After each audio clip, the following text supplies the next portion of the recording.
Once upon a time, in a small village, two childhood friends, Ajadi and Oni, were forced to drop out of school when their parents could no longer afford their education. They both became farmers, following in their parents' footsteps.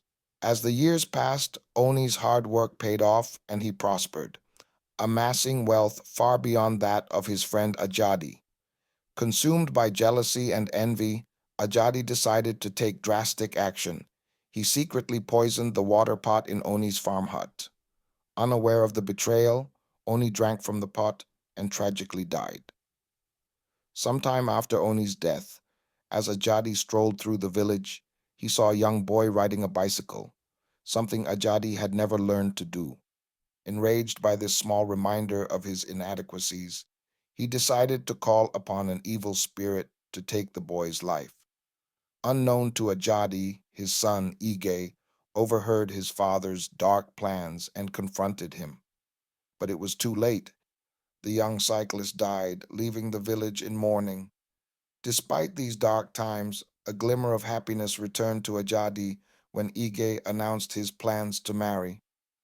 Ajadi was overjoyed, eager to meet his future daughter-in-law, but his joy quickly turned to horror when Ige introduced his fiancée, Labake, the daughter of his late friend Oni.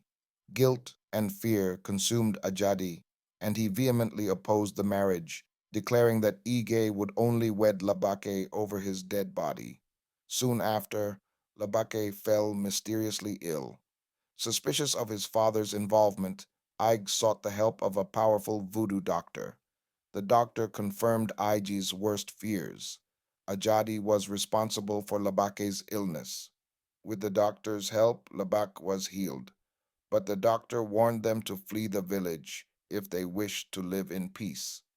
Determined to protect their future, Ige and Labak planned to leave the village. On the night before their departure, Ige sneaked into his father's room. He urinated on Ajadi's sacred deities to weaken their powers, then poured palm oil over them to seal their destruction. The next morning, they left the village without looking back. As soon as they departed, a violent wind blew through Ajadi's home.